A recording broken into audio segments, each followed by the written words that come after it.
Aujourd'hui, je voulais vous parler de comment faire pour ne pas s'inquiéter par rapport aux gens qu'on aime, que ce soit nos enfants, des êtres chers, etc.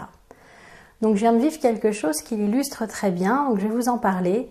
Hier soir, donc ma fille qui est enceinte de 5 mois a été aux urgences parce qu'elle commençait à avoir des contractions comme si elle allait accoucher. Donc moi, j'ai pas eu de nouvelles d'elle pendant plusieurs heures, mais je me suis pas inquiétée. Je suis restée confiante et je me suis dit surtout, est-ce que ça l'aiderait que je m'inquiète? Ou est-ce que ça l'aiderait que je sois confiante? Qu'est-ce qui va au niveau de mes pensées le plus l'aider? Parce que j'imagine ça un peu comme ça, comme s'il y avait une espèce de nuage, de cloud autour de nous, à l'intérieur duquel il y avait toutes les pensées qu'on aimait pour la personne. Ma fille, qui était aux urgences, eh bien, elle était connectée à ce nuage. Plus on était nombreux à envoyer du positif, à espérer qu'elle aille bien, à ne pas s'inquiéter justement, et plus elle pouvait capter cette énergie positive. Plus j'aurais été à m'inquiéter, et plus j'aurais envoyé des choses négatives dans ce nuage auquel elle était connectée aussi. Donc pour moi, la meilleure chose à faire, c'était de lui envoyer du positif, d'être confiante, d'avoir confiance en son corps, d'avoir confiance en ce petit bébé qui est peut-être pressé de naître très tôt, mais qui va attendre et qui va aller bien. Et donc quelques heures plus tard, elle est sortie et ça va, voilà, elle se repose, etc.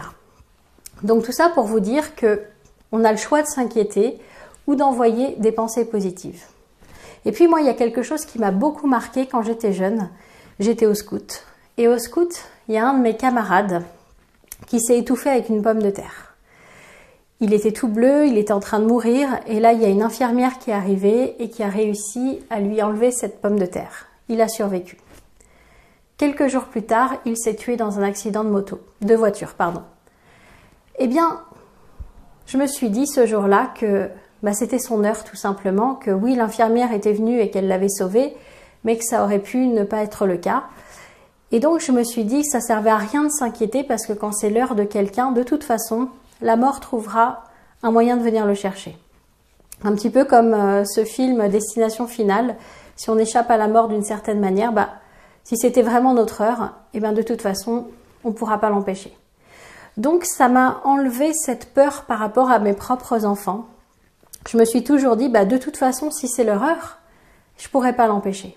Donc, arrêtons de nous inquiéter sur quelque chose sur lequel on n'a pas de pouvoir. Par contre, j'ai du pouvoir sur les pensées positives que je vais lui envoyer.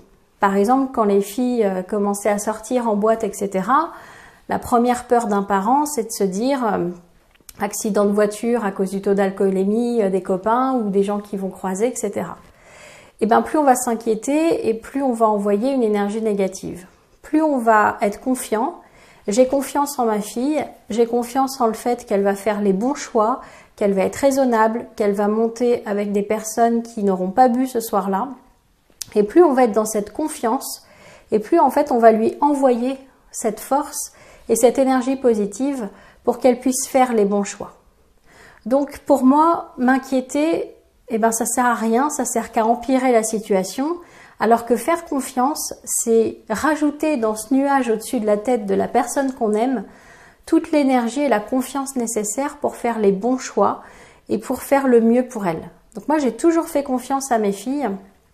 J'ai toujours eu confiance en le fait qu'elles allaient trouver le meilleur, qu'elles étaient intelligentes et qu'elles allaient réfléchir et que, oui, elles ont fait des bêtises comme tous les enfants du monde, mais jamais qui ont mis leur vie en danger. Et donc, voilà, j'aurais toujours fait ce cadeau-là, de leur dire j'ai confiance en toi. Je sais que tu feras les bons choix. Peut-être que tu essaieras un chemin qui sera pas le bon et puis tu reviendras en arrière, t'en prendras un autre. Mais je sais que tu as en toi la capacité de te remettre en question et de prendre les bonnes décisions. Donc vraiment, le cadeau moi que j'ai fait à mes enfants, c'est de leur faire confiance. Et là, hier soir, j'ai fait confiance à ma fille, à son corps, à cette petite fille qui arrive et tout s'est bien passé.